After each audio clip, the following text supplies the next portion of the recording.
Qui est responsable de l'assassinat de Malcolm X? Article tiré de Mathieu Ndiaye, écrivain et journaliste spécialisé dans l'anthropologie et l'héritage africain, du site Nofi Media. Lorsque l'on évoque le tragique assassinat de Malcolm X, d'aucuns expliquent que ce dernier aurait été tué par les disciples d'Elijah Muhammad dans un contexte de rivalité intestine au sein de la Nation of Islam. Il s'agirait donc uniquement de Noirs qui s'entretuent.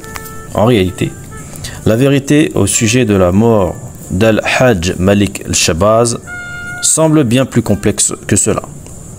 Focus sur la somme d'éléments qui ont abouti à sa disparition. Retour sur une fin de vie souvent fantasmée. Bien que Malcolm X demeure l'un des héros afro les plus connus, trop nombreux sont ceux qui ont une vision romantique de sa vie, notamment de la dernière partie de celle-ci, après son retour de la Mecque. Le film de Spike Lee tient une lourde responsabilité à ce niveau. À en croire la légende médiatique, Malcolm X, suite à son pèlerinage, serait devenu plus gentil et plus souple vis-à-vis des Blancs. Croire cela, c'est véritablement méconnaître l'œuvre de ce chantre du nationalisme noir. En réalité, au retour de son voyage personnel et spirituel à travers le Moyen-Orient et l'Afrique de l'Ouest, Malcolm X était plus noir et fier que jamais. Sa réflexion avait grandement évolué pour prendre une direction nouvelle. Désormais, il s'agirait pour lui, à travers l'organisation de l'unité afro-américaine, de former des alliances avec des dirigeants révolutionnaires en Afrique et ailleurs, internationaliser la lutte des Africains américains, élargir la question des droits civiques à la lutte pour les droits de l'homme. De plus, même s'il était enclin sur la fin de sa vie à accepter l'aide de Blancs sincères, il serait erroné de penser que Malcolm X comptait sur l'Amérique blanche pour résoudre les problèmes des Afros. Bien au contraire. Pour lui, si les Blancs voulaient véritablement venir en aide à leurs compatriotes noirs, il était préférable qu'ils s'affrontent leur propre racisme pathologique. N'était-ce pas lui qui déclarait, je cite, « Laissez les Blancs sincères aller et enseigner la non-violence aux Blancs en travaillant séparément. Les Blancs sincères et les Noirs sincères travaillent réellement ensemble. » Fin de citation. Voilà pour la mise au point. Entrons à présent dans le vif du sujet, à savoir les éléments ayant entraîné l'assassinat de Malcolm X. COINTELPRO, le programme de contre-espionnage du FBI. En 1956 et 1971, une série de missions occultes et souvent illégales menées par le FBI ont eu pour but de surveiller, d'infiltrer, de discréditer, de perturber et même détruire les organisations politiques luttant pour les droits des Afro-Américains ainsi que leurs leaders. Il s'agissait du COINTELPRO, le programme de contre-espionnage du FBI dirigé par J. Edgar Hoover. Durant la période d'activité du COINTELPRO, Malcolm X et la Nation of Islam seront aussi pris pour cible.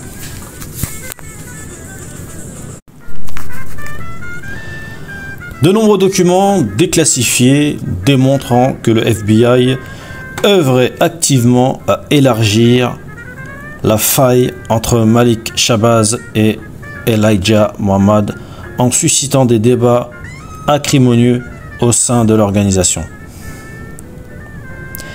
Il s'agissait par exemple de faire naître des rumeurs favorisant les conflits internes.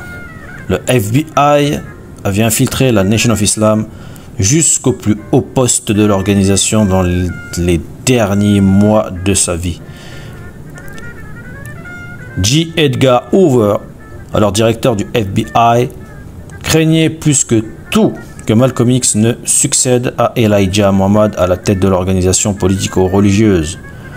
Son élimination devenait de plus en plus nécessaire afin de faire taire les velléités de liberté, de justice et d'égalité de la NOI.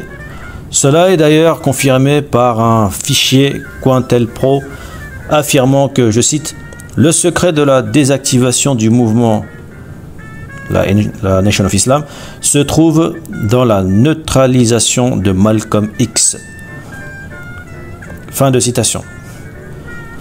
La trahison de John Ali.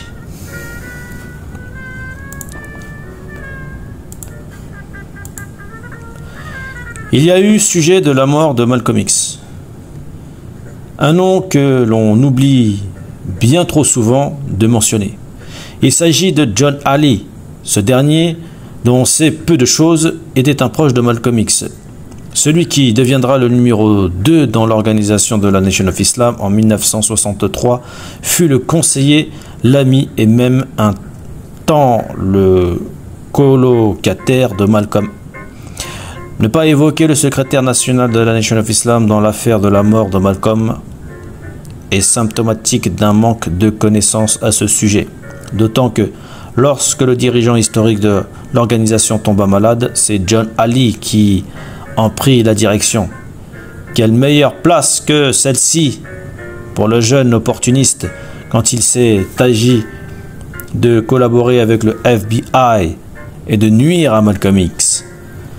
Le 1er décembre 1963, Elijah Muhammad fit passer à ses ministres la consigne de ne pas faire de commentaires au sujet de l'assassinat du président John F. Kennedy. Enfreignant cette injonction réglementaire, Malcolm X ne put s'empêcher de déclarer que celui qui semait le vent récoltait la tempête. Ces propos scandalisèrent l'opinion publique et celui qui les avait proférés fut rapidement sanctionné.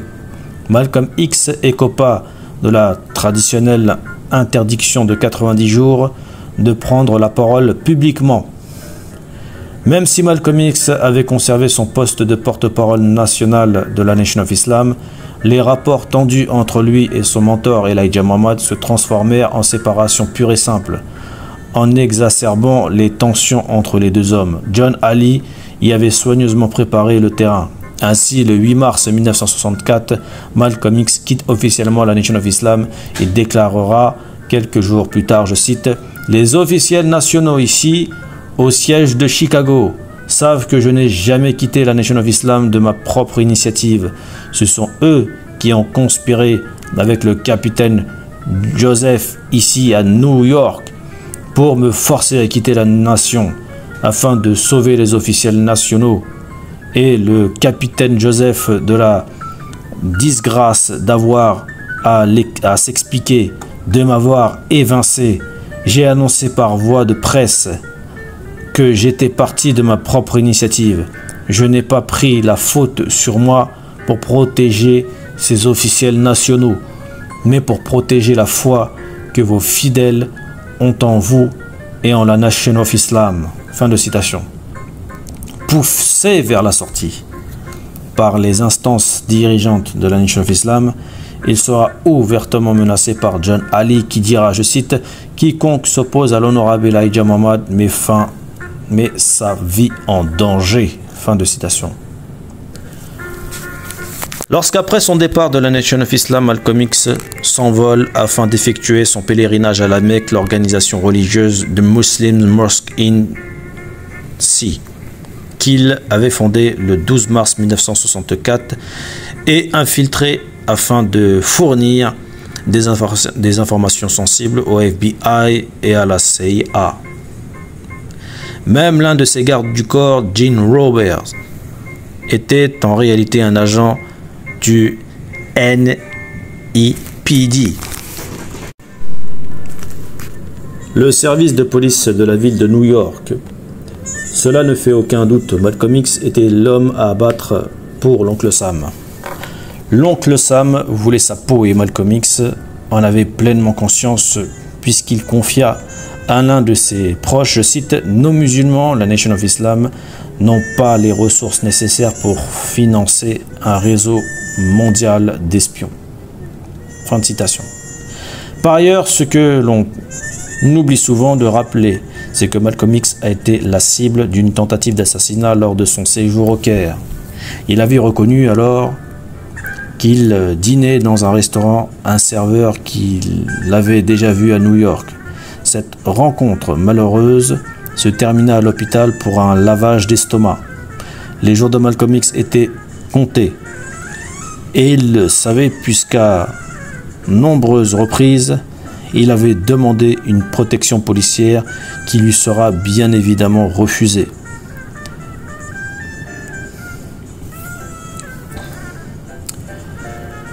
Le gouvernement américain est-il responsable de la mort de Malcolm X?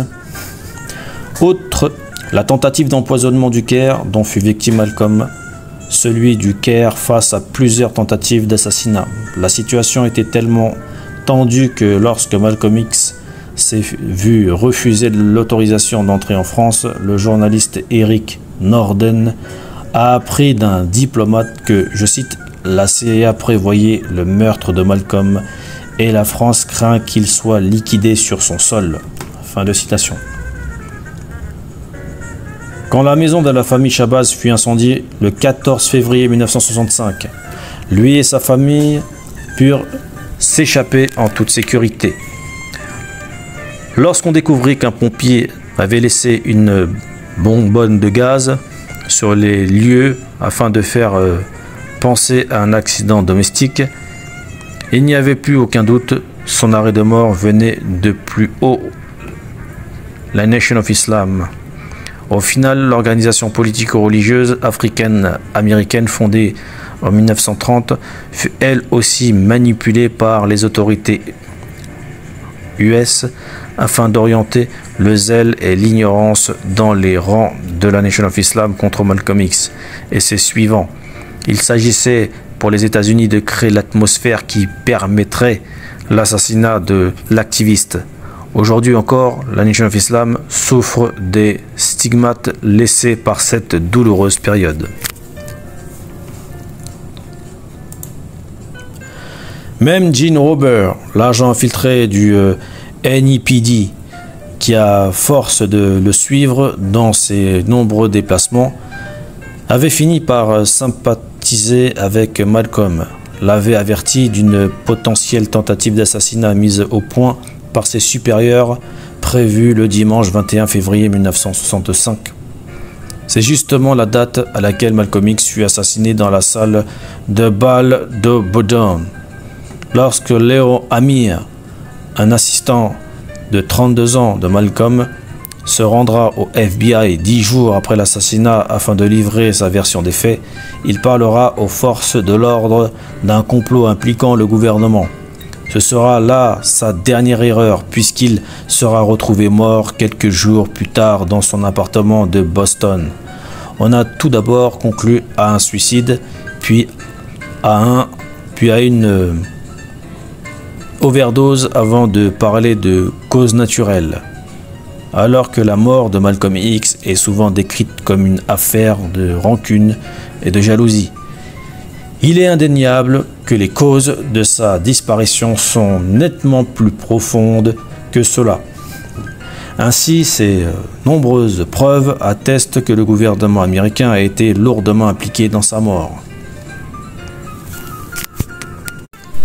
Réouverture de l'enquête sur le meurtre de Malcolm X. Les filles de Malcolm X ont rendu publique la lettre d'aveu de Raymond A. Wood, ancien policier impliqué dans la mort de leur père. Réouverture de l'enquête sur le meurtre de Malcolm X. Samedi 10 février 2021, 3 filles de Malcolm X ont révélé ce qui serait de nouvelles preuves. Le NEPD, police de la ville de New York, et le FBI ont conspiré pour faire assassiner l'activiste afro-américain. Pour rappel, le militant pour les droits civiques et figure de proue de la Nation of Islam a été tué au Bowdoin Ballroom à Manhattan le 21 février 1965. Les membres de la famille et leur avocat Benjamin Crump ont déclaré que ces allégations étaient couchées noir sur blanc dans une lettre reproduite plus bas dans l'article d'un ancien officier noir, Raymond A. Hood, rédigé sur son lit de mort. Dans cette lettre datée du 25 janvier 2011, le policier Hood, qui était de service le jour de la mort de Malcolm X, a déclaré avoir, je cite, « participé à des actions qui, rétrospectivement, étaient déplorables et préjudiciables à l'avancement de mon propre peuple noir. » Fin de citation. Il y déclarait également que, je cite, « sous la direction de mes supérieurs, on m'a dit d'encourager les dirigeants et les membres des groupes de défense des droits civils à commettre des actes criminels. » Fin de citation. Raymond Hood a déclaré qu'il avait été contraint par ses superviseurs de la police du NYPD d'inciter les membres du détachement de sécurité de Malcolm X à commettre des crimes ayant abouti à leur arrestation quelques jours avant la fusillade meurtrière. Il écrit plus loin, tout en expliquant qu'il ignorait que la cible était en fait le militant politique et défenseur des droits de l'homme afro-américain. Je cite, « J'avais pour mission d'impliquer les deux hommes dans un crime fédéral grave afin qu'ils soient arrêtés par le FBI et tenus à l'écart de la gestion de la sécurité des portes du Obodon Ballroom de Malcolm X le 21 février 1965. Selon la lettre, ces arrestations faisant partie d'une conspiration entre le NYPD et le FBI pour faire assassiner Malcolm X en lui ôtant la sécurité de ses deux gardes. Le bureau du procureur de Manhattan, C.E. Vance, a commencé à réexaminer les condamnations l'année dernière. Après la conférence de presse du 20 février 2021, le bureau de Vance a publié une déclaration affirmant que l'examen de cette affaire est actif et en cours.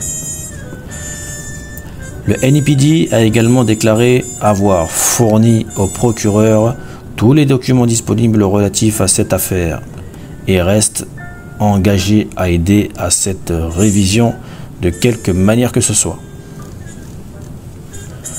La fille de Malcolm X, Ilyasa Shabazz, a déclaré avoir toujours eu des doutes quant à la mort de son père lors de la conférence de presse. Elle affirma, je cite, « toute preuve permettant de mieux comprendre la vérité derrière cette terrible tragédie devrait faire l'objet d'une enquête approfondie. »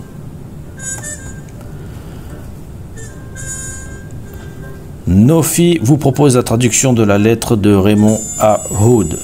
Acquis de droit. Moi, Raymond A. Hood, saint de corps et d'esprit, je vous confesse ce qui suit.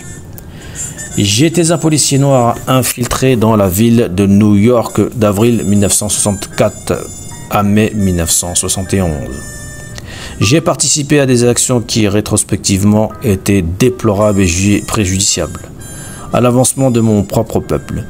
Mes actions, au nom du département de police de la ville de New York, Bossy, ont été faites sous la contrainte et je crains que si je suivais pas les ordres de mes supérieurs, je pourrais subir des conséquences préjudiciables. Je vieillis actuellement avec une santé défaillante.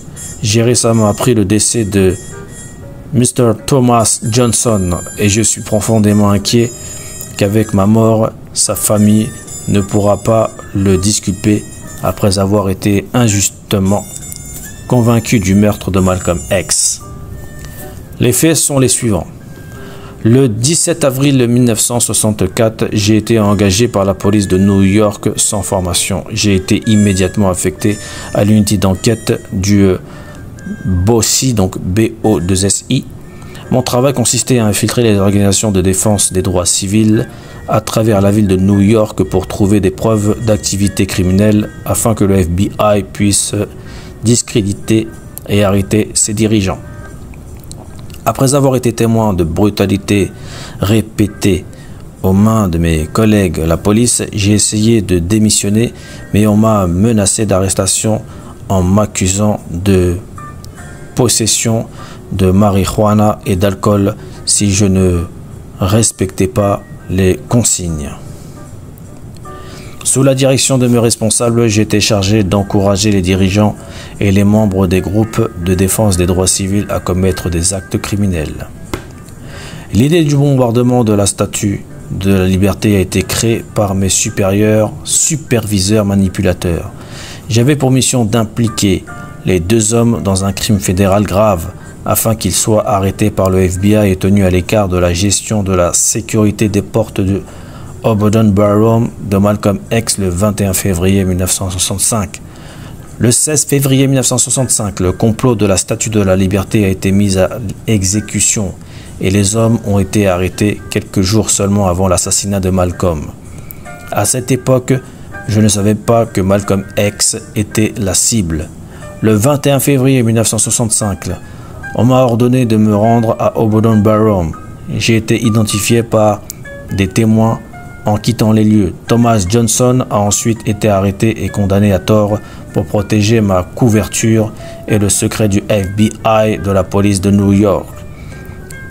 J'ai confié mes aveux complets à mon cousin Reginald Hood Jr.